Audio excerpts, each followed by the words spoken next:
Hi, I'm Alex Cologne, this is Sasha Segan, and you are watching One Cool Thing. This is PC Mag's daily show, where we show you one of the things that we are testing in the lab.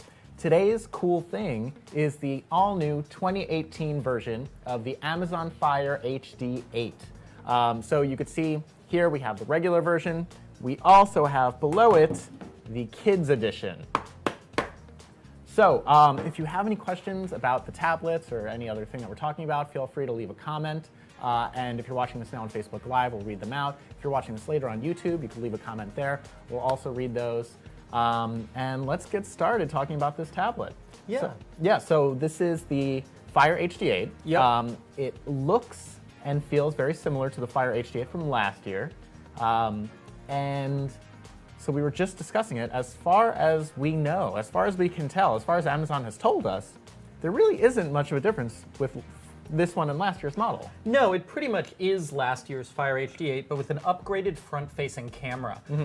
The thing about this product space is that there is, as far as I can tell, and I've looked at a lot of products, nobody else making a good tablet under $100. Right. There's a lot of random Chinese brands you can find on Amazon, but they're all crappy in some profound way. So Amazon really has no competition down at this $80 price point in terms of an actual quality product. And so they don't have a lot of impetus to push the product very far forward every year. So this year, we have pretty much the same HD 8 as last year. It's got a 1.3 gigahertz MediaTek processor. Right. We have dual speakers down here. Comes in some colorful colors. 2 megapixel camera on the back. Micro SD card slot over here. Takes up to 400 gig cards because that's the micro SD card spec.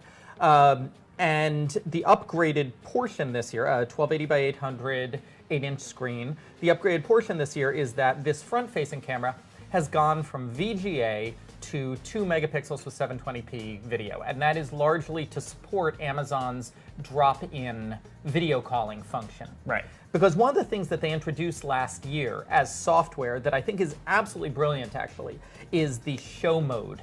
And let me show you show mode. Let's put on show mode.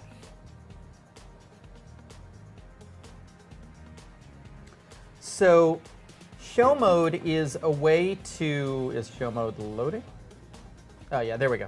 So show mode is a way to have a use for these tablets when you're not using them, so that they don't just get socked in a drawer. Right. So you can say, Alexa,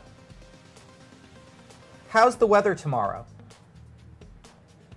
Tomorrow in Midtown, there will be partly sunny weather, with a high of 78 degrees and a low of 63 degrees. So basically this tablet is an Echo Show now. Right, and so one thing that we haven't spoken about yet is the price. It starts at $80, which is significantly less than an Echo Show. Yeah, and what you're losing out on is that the speakers are nowhere near as good as the Echo Show. I mean, Alexa, play music by Yes. Shuffling songs by Yes on Amazon Music. And let me turn this up. Yeah, that's all the way up, by the way. And I mean, aside from the lack of volume, it just doesn't sound very good. Well, you don't like Yes, but and that's part of the problem. But it also, yeah, it doesn't sound very good. The Echo Show is much more full. It's much more room filling. It's much more of a speaker. Right. Whereas this is an Alexa device that is adding bananas to your shopping list, or setting timers and alarms, or telling you what the capital of Colombia is. So let's just talk a little bit more about the price. So the base model is $80. Yes. Now that gets you 16 gigabytes of RAM. Storage. Storage. Sorry. 1.5 gigs of RAM on all the models. Yes. Yeah. And you are also getting, for that price, ads on the lock screen. Right. There are a lot of price tiers with these Amazon products. So for $80, you are getting it with ads. It costs $15 to get rid of the ads, basically. No matter which model. No matter which model. And then for an additional $30, you can go from 16 gigs of storage, 11 gigs free, to 32 gigs of storage. And we don't have the 32 gig model, so I can't tell you how much is free. That's $15 to get rid of the ads, $30 to upgrade the internal storage. The reason you might want to upgrade the internal storage is that not everything can be stored on an SD card. Most notably, if you are offline downloading Netflix. Right.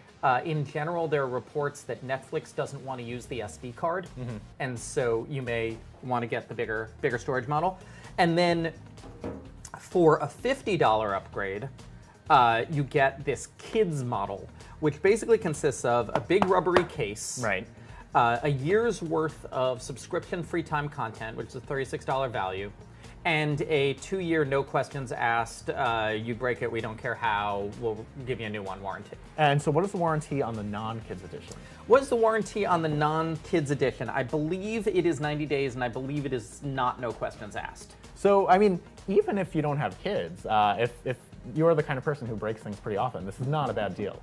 Yeah, although they do sell the warranty separately, I Right. believe, for, hang on, it should be up here, yeah. They sell the warranty separately for $20. So if you're just someone who breaks things, you don't have to pay $50 to go all the way with the kids edition. You could just get the warranty for $20. Although, one more thing, the kids edition does come with a 32 gigabytes of storage. Yes, yes, it is the larger, yeah, it's the larger version. Should we take some questions? Yeah. Just to clarify, is there Bluetooth in case you wanted to use a speaker to boost up the audio? Yeah, it's got Bluetooth. It's got Bluetooth. I'll show you. Here's the Bluetooth setting. It's Bluetooth 4.2. So if you want to hook it up to other Bluetooth devices, you absolutely can. There's also a headphone jack. And yep, there is an absolutely bog standard headphone jack here. I mean, what this always strikes me as being primarily for is children's backseat entertainment. This is for kids especially to play videos on and play relatively basic games on while being stuck in traffic in whatever rush hour city of choice you live in. And that's why in our review you are stressing that people interested in this should probably buy the 32 gigabyte model, because if you do have kids in the back seat and you want to download a bunch of things from Netflix beforehand, you want to make sure that there's enough storage to do it. Right, and this is a Wi-Fi tablet, not a cellular tablet. So if you are not within Wi-Fi range, you have no network connectivity. Right. And now one of the things I want to point out. So okay, so here, let me turn off show mode here. So like all Amazon tablets, this is running Amazon's OS, which is basically a super proprietary version of Android. Yeah, I mean, it looks nothing like Android. It looks nothing like Android, but it's based on Android 7.1. And you have this interface, which consists of how do you want to consume your Amazon content. And now you can put non-Amazon content on here. You can sideload APK apps. You can drag and drop music and video files and play them in third-party music and video players. But Amazon doesn't make that necessarily easy or obvious. They really want you to be getting your content from Amazon. Right. Now, what about performance? Because this hasn't changed performance-wise from last year's model. Yeah. So what exactly can you do with this? Can you play a lot of games?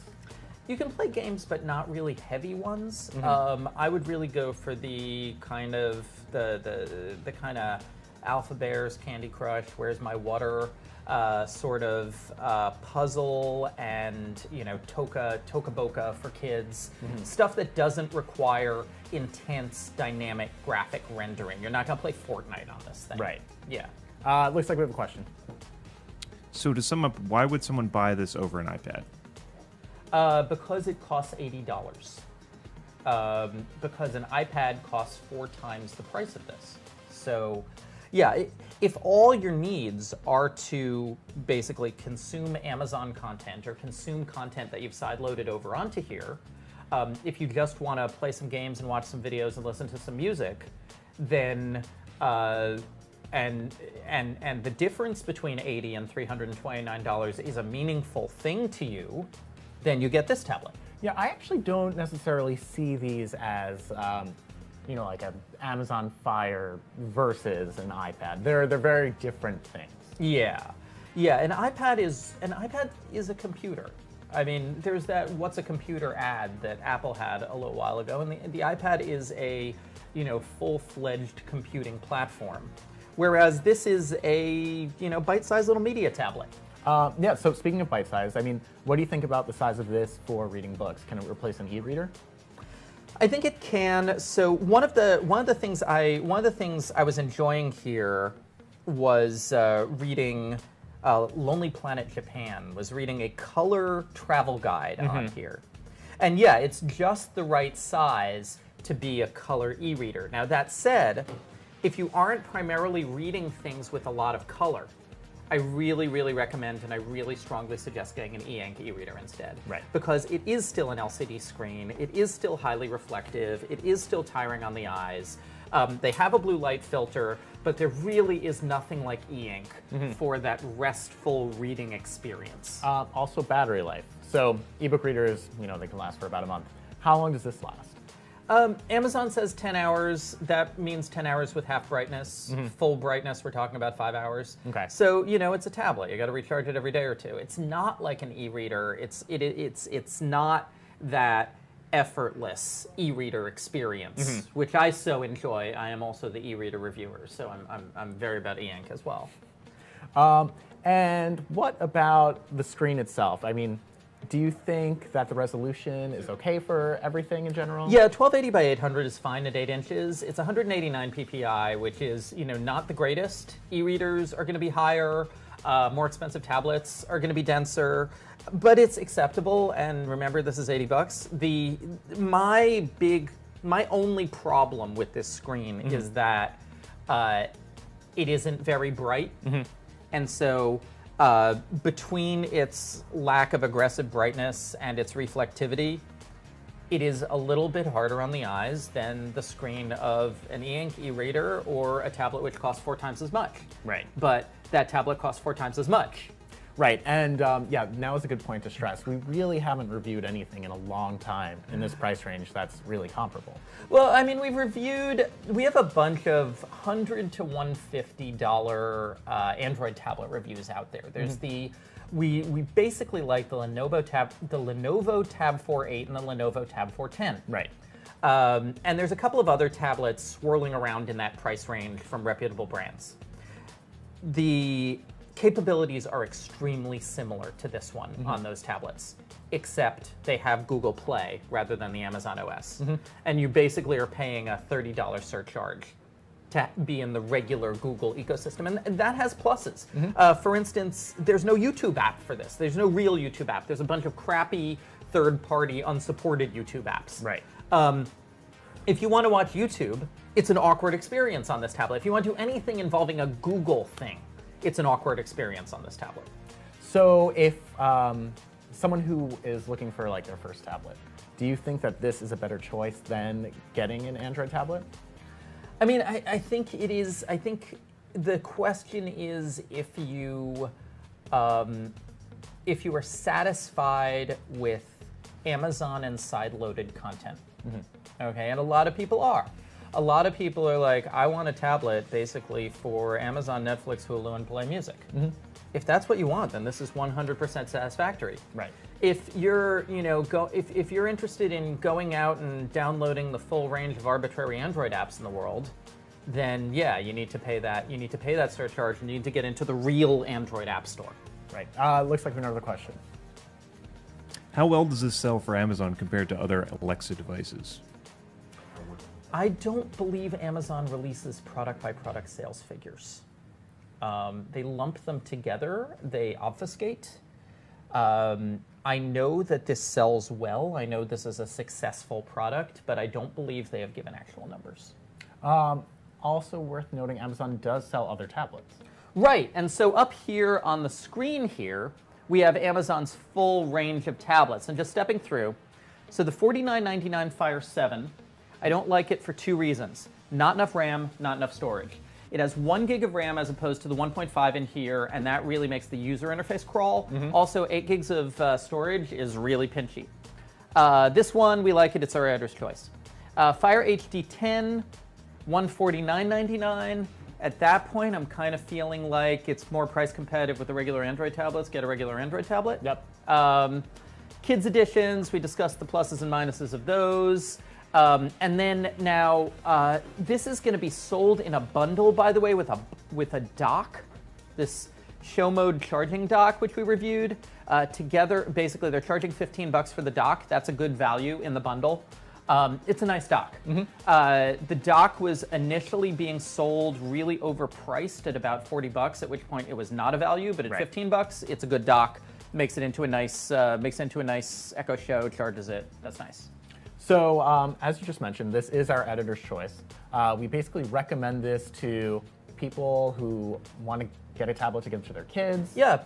If you want something that sits in the kitchen that you're going to use in show mode instead of an Echo Show. Yeah, people who want a low-cost media tablet. That is what this is for. Basic music and video playback use. Right. And there's a lot of those people out there. Our household, we had one for years that my daughter basically used. Now she is graduating to more powerful computing equipment. So it's definitely a need that's out there. And this is the most affordable, functional way to fulfill that need. So yeah, it's an editor's choice. All right, any other questions out there? All right, so once again, this is the Amazon Fire HT8. It's $80. We've given it 4 stars in our Editor's Choice Award. If you want more information about it, you can visit pcmag.com. And we'll be back again tomorrow to show you a new product.